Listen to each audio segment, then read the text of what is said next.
I have an OB patient. They're bringing in Hilga from the EMS, and I think we're going to deliver in the ER. One of the ER nurses. Can you tell me, when did this all start?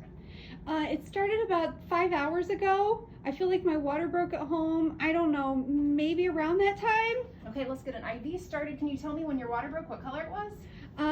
It was kind of a clear yellowy color. And are you full term? How many weeks are you? I am. I'm about 39 weeks, and this is my second baby. Okay, any health history, any medical concerns during the pregnancy?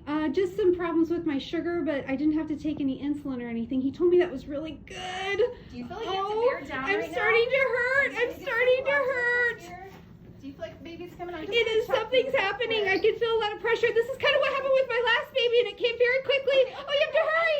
Oh, you have to hurry. The baby's coming. Okay, your baby's Please coming. hurry, hurry, hurry. Push, push, push.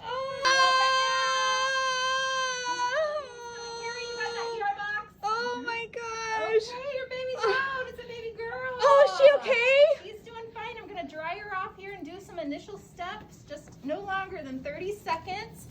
I'm going to dry her off. And Carrie, if you can get the hat on for me. I'm going to, she's really not breathing or crying, and she's a little blue here. I'm going to get her secretions with the bulb syringe. And if you can start an APGAR timer or kind of watch the clock, but she is not breathing. So I'm going to go ahead and take my bag mask and the ambu bag and start ventilating here. I'm going to do some Mr. Sopa, put her in a sniffing position. Breathe 2, 3, breathe 2, 3, breathe 2, 3, breathe 2, 3. I'm doing about a pip of 20. Breathe 2, 3, breathe 2, 3, breathe 2, 3, breathe 2, 3. We can call the RT, and let's get the warmer ready. Breathe 2, 3, breathe 2, 3, breathe 2, 3. Can I have somebody listen to the heart rate? Breathe 2, 3, breathe 2, 3, breathe 2, 3, breathe 2, 3, breathe 2, 3. When you are ventilating by the bag mask, just like the TPs, you want to make sure you have your baby in a sniffing position.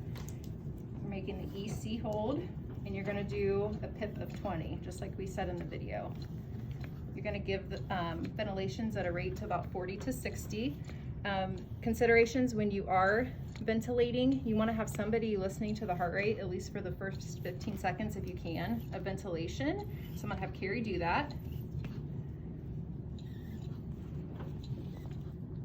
I'm going to make sure we have chest rise. And so if my heart rate is over 100 and baby is breathing and crying, we can stop positive pressure. But if my heart rate's less than 100 and baby's just grunting or not making respiratory efforts, we will continue to bag mask ventilation. If we're going to put a pulse ox on, we'll do it on the right hand. Carrie, if you can show how that's put on.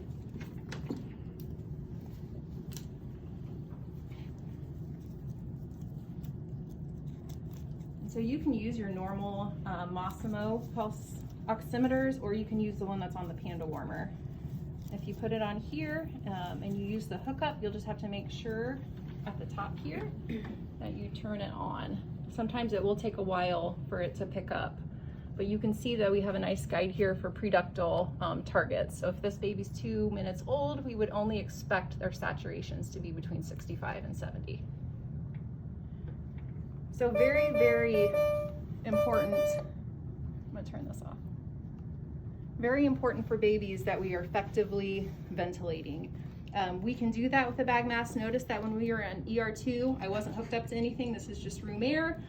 If we do move on to the TPs, we will also use room air. If you watch the YouTube tutorial on the Panda warmer, you'll remember that when you want to use your gases, you turn this on, you make sure that your blender is at 21%, your gases are at 10, and then your PIP is going to be 20, and your PEEP is going to be 5. But you're going to ventilate the same way with this baby.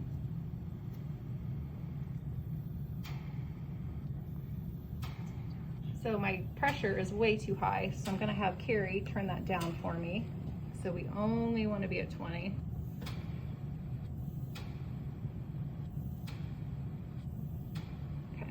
So it's good, whoever is ventilating, ideally it's the RT, but you want to have somebody looking at your gauge over there to make sure you're at 20. So you're going to be looking for chest rise. and you're gonna have somebody listening to the heart rate as well. If you can get them on the cardiac monitor, that's the best thing to do, is to put them on a 3-lead, so you can keep track of that. Biggest thing is you want to make sure you are ventilating effectively. If we just move on to compressions and we're not ventilating effectively, we're not pushing oxygenated blood throughout the body. So if our heart rate is not rising as we're ventilating, or we're not seeing good chest rise, you're going to use your Mr. SOPA steps.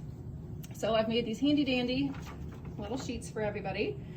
These will be hanging from the warmers, but it kind of takes you through Mr. SOPA that I'm going to do here real quick. So number 1, heart rate's not rising, chest is not rising. You are going to readjust your mask. So let's try to get a better position here. See if that works. We are going to reposition the head. Maybe we've already given a few breaths and we need to resuction. So I'm going to grab the bulb syringe and we'll try resuctioning. This can all be done pretty quickly. I'm going to try to open the mouth a little bit wider. Try that, see if that makes our heart rate rise, or pressure is a little bit better, or chest rise better. So I've suctioned and opened the mouth. Now it's the P. I can say, Carrie, turn up our PIP just a little bit. So maybe go up by like to 22 or 25. Let's try just giving a little bit more pressure. So we'll try and increase pressure. And if we're still not getting good chest rise and our heart rate's not going up, the last would be an alternative airway. So having the physician or the RT intubate. Okay, so I'm gonna do a really quick, speedy review. So when baby's born, you're gonna spend no more than 30 seconds drying, stimulating, putting on a hat, suctioning mouth and nose. And if all that, what we're doing is not making the baby cry or anything, then we need to move on. So we need to ventilate baby. I'm gonna go right to the T-piece here. Get baby in a good position. And when you start ventilating, you're gonna do it at a rate of 40 to 60. Breathe 2, 3, breathe 2, 3, breathe 2, 3, breathe 2, 3, breathe 2, 3. And see how I'm just compressing the T-piece and letting go. You would never want to just hold your finger on here. Breathe 2, 3, breathe 2, 3. As somebody's listening to the heart rate, it's not rising. We put a pulse oximeter on, it's not picking up. We've got our chest leads on, and our heart rate isn't rising. We're going to start to use Mr. SOPA steps. So we're going to readjust our mask. We're going to reposition the baby's head. We're going to suction. So we did it before, but maybe giving a couple breaths has wiggled something loose. We're going to open the baby's mouth a little bit more. I'm going to have my partner increase my pressure just a bit. And if all of this is still not having a rising heart rate and good chest rise, then we're going to consider an alternative airway. So we would either need to put an LMA in, or we would need to intubate baby.